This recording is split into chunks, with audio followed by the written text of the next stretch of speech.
Merci beaucoup. C'est évidemment un sujet extrêmement important au conseil municipal de ce soir et qui se poursuit de conseil en conseil, cette rénovation du quartier. On a toujours dit deux choses au sujet du projet de rénovation d'intérêt national du Parc Sud. La première, c'est que, et ça malheureusement on n'y peut plus rien, au regard des années, des décennies de votre présence, monsieur le maire, à la tête de la ville, ce projet intervient extrêmement tardivement et va enfin pouvoir commencer à se réaliser, mais ça va encore mettre évidemment des années et des années avant que les habitants puissent en voir réellement les bénéfices. Le deuxième point, c'est que rénover les tours, c'est un préalable indispensable. Je ne sais pas si c'est un préalable d'ailleurs, en tout cas c'est un point indispensable de la rénovation du quartier. Il ne suffit évidemment pas. C'est-à-dire que changer d'usage 6 tours ou rénover les tourailleaux d'une façon générale ou le quartier ne suffira pas d'abord à attirer de nouveaux ménages et de nouvelles populations comme des entreprises dans le quartier. On peut faire les plus beaux locaux, les plus belles transformations. Il faut une action durable sur l'éducation, sur la sécurité, sur l'ensemble de ces sujets structurels qui font la vie réellement d'un quartier, bien au-delà du bâtiment. Et vous avez raison de parler du sujet du séparatisme. C'est un sujet majeur, mais pour l'adresser réellement, il faut passer par ces questions-là. Quel est le projet éducatif? Quel est le projet de respect de nos valeurs? Quel est le projet de respect du quotidien des gens dans ce quartier-là en faisant en sorte qu'ils puissent vivre en tranquillité, en sécurité? Qu'est-ce qu'on fait sur ces sujets-là? Je ne vois absolument pas la réponse, ni dans ces lignes, ni dans cette délibération, ni dans aucune délibération. Alors il y a bien le projet qui est important à signaler, de changement du collège Évariste-Gallois, de sa transformation, de son évolution, mais ce n'est pas en le déplaçant malheureusement à 300 mètres plus loin. C'est une bonne chose, ce projet de pouvoir réellement arriver à un peu de mixité sociale avec plutôt peut-être peut être favorable, mais là encore ça suffit pas.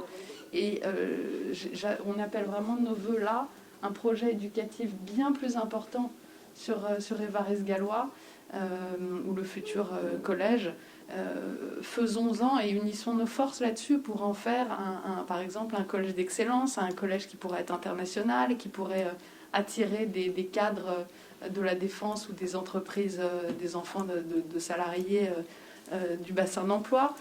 Voilà, voyons plus grand pour ce quartier qui le mérite. Donc bien sûr, on votera pour la rénovation, la poursuite du projet de rénovation, avec ce bémol. Et j'ajoute une question qui est liée là à la délibération très directement, puisqu'au changement d'usage, vous étiez engagé sur le déménagement, le déplacement de ces 500 logements sociaux dans le quartier des Groux.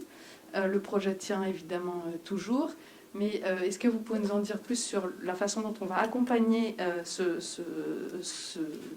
déplacement, ce déménagement des ménages, et puis surtout dont on va pouvoir leur garantir un niveau de loyer et de charges qui n'est pas trop éloigné de ce qu'ils ont à payer aujourd'hui dans les tourailleaux. Merci beaucoup. Pour répondre à l'intervention de Madame Beudin, je veux juste la sécuriser, la tranquilliser. C'est que je pense que la ville de Nanterre a pour habitude de mener de manière conjointe, de front, des projets qui sont bien évidemment à forte connotation urbaniste, mais également urbaine, mais également éducative et pédagogique. Je pense que c'est un scoop pour personne, mais vous savez que l'État lance une nouvelle appel à candidature pour se faire reconnaître cité éducative d'obédience nationale. Le secteur, les 2 collèges et les écoles du parc sont déjà reconnus cité éducative régionale, et la candidature a été déjà portée au plus haut niveau pour que cette reconnaissance nous soit acquise. Mais je retiens aussi dans votre intervention quelque chose sur lequel je veux également insister, pour que les écoles et les 2 collèges du quartier s'inscrivent dans cette dynamique qui est une dynamique essentielle, parce qu'effectivement, de la rénovation urbaine sans accompagnement socio-éducatif à côté, c'est quelquefois un peu fragile.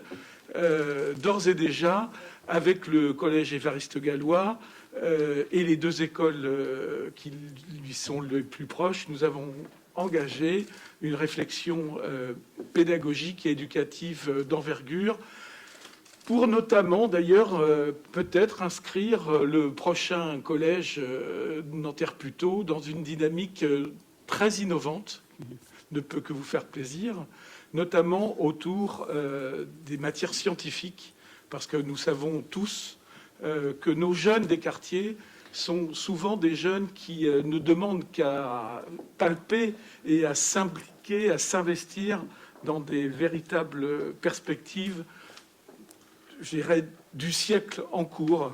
Et aujourd'hui, on voit bien que nous avons un véritable levier à actionner sur ce domaine. Donc, sans attendre le nouveau collège, il faut que nos deux collèges existants, que les écoles qui les entourent, soient déjà dans cette mouvance.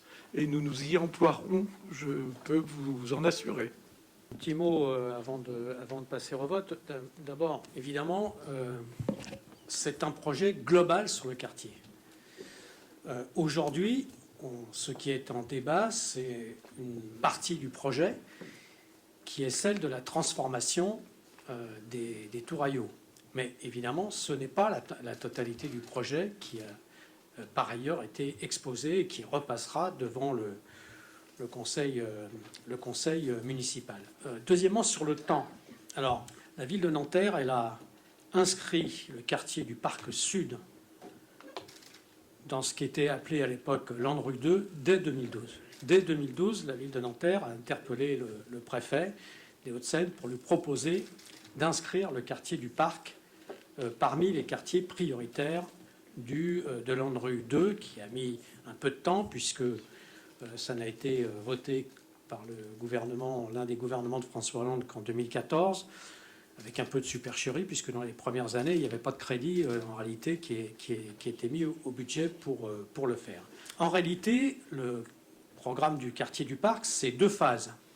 Une première phase qui est déjà en cours, puisque sur l'avenue Pablo Picasso, sans doute les uns et les autres, vous avez été attentifs à cela, une partie des commerces, pizzeria, kebab, qui étaient au pied des immeubles, ont été fermés, les propriétaires indemnisés, pour certains déplacés. Les habitants de ces immeubles sont en cours de relogement, de même que sur le bâtiment qui est à proximité du marché. Le marché a été lui-même rénové, le centre commercial est en train d'être rénové, les abords du centre commercial donc sont en cours de rénovation. Donc il y a une première phase qui est en cours, qui va donc et donc des habitants déjà du quartier du Parc Sud sont relogés dans une série de logements. Sur la question du relogement, c'est la question la plus difficile de cette opération, de toutes ces opérations, de toutes ces opérations. Donc pour la première fois, nous avons proposé et réussi à ce qu'il y ait une plateforme commune de tous les bailleurs sociaux de Nanterre, de manière à optimiser la possibilité d'offrir des solutions. Et évidemment, l'une des caractéristiques des opérations financées par l'Agence nationale de rénovation urbaine, c'est la possibilité de reloger les habitants à un niveau de loyer équivalent, loyer plus charge, il faut mettre les deux, équivalent à ce qu'ils paient aujourd'hui. Lorsqu'on réalise des opérations hors en rue, évidemment, la question ne se pose pas de la même manière. Pourquoi ça a été donc la deuxième phase, donc, qui est celle sur les tourailleaux. En réalité, il y aura 3 phases qui sont une phase donc, dont j'ai parlé, une phase sur les tourailleaux, puis une phase sur le secteur des Fontenelles. Donc il y aura bien 3 phases dans la rénovation, dans la transformation. Pourquoi c'était difficile? D'abord parce que c'est la première fois en France qu'on va changer d'usage des tours de logements sociaux. D'ailleurs, il a fallu changer le règlement de l'Agence nationale de rénovation urbaine qui ne prévoyait pas jusqu'à maintenant cela. L'agence de rénovation urbaine ne prévoyait que la démolition d'immeubles et la reconstruction. Donc il a fallu changer le règlement et évidemment l'Agence nationale de rénovation urbaine pense aujourd'hui que c'est une bonne voie puisque sans doute, pour des raisons environnementales, il faut sans doute moins détruire et plus transformer, réaffecter, rénover, faire évoluer. Bon. Mais il fallut changer ça pour Nanterre. C'est Nanterre qui a fait changer ce règlement. Deuxième chose, une difficulté majeure, puisque en réalité, il y a une deuxième supercherie. J'ai dit tout à l'heure, pas beaucoup de crédit dans les premières années des programmes ANRU sous les gouvernements de M. Hollande, mais supercherie avec les gouvernements d'Emmanuel Macron, puisqu'en réalité, on vous parle de subventions de l'Agence nationale de rénovation urbaine, mais une grande partie n'est pas des subventions. C'est en réalité donc des sommes qui sont versées par Action Logement, et il faut prévoir des terrains, de donner gratuitement des terrains en échange à Action Logement pour construire des logements. Alors, bon, évidemment, ce n'est pas tout à fait des subventions. Alors, dans le cas du quartier du Parc, ça, c'est l'invention de... D'abord, c'est une supercherie pour des raisons financières, mais en plus, ça vient d'un certain nombre de fonctionnaires de l'État qui ont été racontés que tous les quartiers sociaux construits dans les années 60, 70, 80 étaient des quartiers peu denses et que donc il était possible de facilement construire des logements et de densifier ces quartiers, ce qui n'est évidemment pas le cas. Alors, dans le cas du quartier du Parc Sud et des opérations autour des touraillots, c'était beaucoup plus compliqué puisqu'on ne détruit pas de logements. Donc, on ne détruit pas les tours. Donc, du coup, il n'y a pas d'espace nouveau pour construire des logements. Et deuxièmement, on est dans un quartier qui est très dense. Et donc, pendant des mois, nous n'arrivions pas à avancer. Du coup, on a fait deux propositions. La première, on s'est aperçu qu'en réalité, dans les touraillots, il n'y avait pas de contingent d'Action Logement, ce qui sans doute explique une des raisons de leur niveau, de leur dégradation sociale, y compris parfois plus grande que dans les tours des Fontenelles. On a découvert qu'il n'y en avait pas et que par contre le contingent préfectoral était très élevé. Il y a des tours où il y a 50% du contingent qui est un contingent préfectoral. Et donc, on a demandé au préfet des Hauts-de-Seine, en accord avec le ministre, qu'une partie des logements du contingent préfectoral soit attribuée au 1% logement en compensation des financements qu'il apportait. Le préfet a accepté. Action Logement a refusé. Donc nous avons continué de négocier et on vient de trouver une solution il y a 3 jours. Action Logement va acheter une partie des logements qui vont être transformés dans une des tours. Ils vont acheter 36 logements en compensation de l'argent qu'ils amènent. Ce qui, à la fois, sécurise les premières opérations, puisque ça, évidemment, ça permet que les logements soient vendus, et ça sécurise forcément aussi l'ensemble des acteurs, puisque les choses sont vendues. Donc voilà, il y a encore un tout petit détail qui, j'espère, va être réglé, c'est l'office départemental.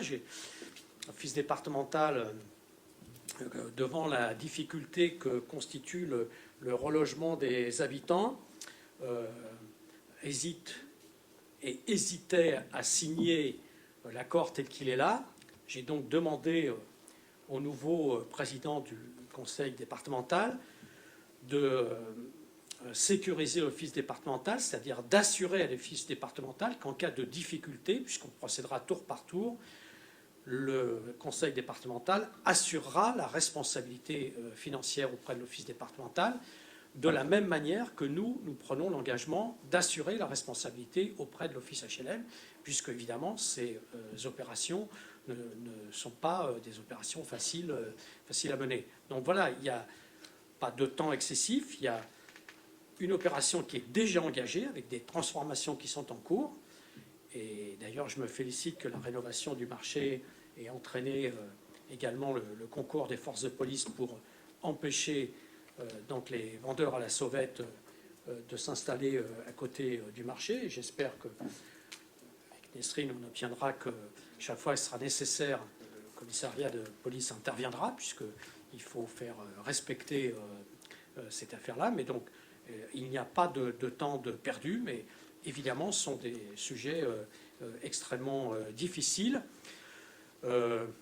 Mais Madame Benin, puisque vous siégez au conseil d'administration de l'office départemental, vous pouvez également essayer de les... Ah, vous ne siégez plus. C'est dommage, parce que vous auriez pu chercher à les convaincre, parce que l'office communal va rénover l'intérieur des tours. Non seulement elle va rénover l'extérieur des tours, mais l'intérieur des tours.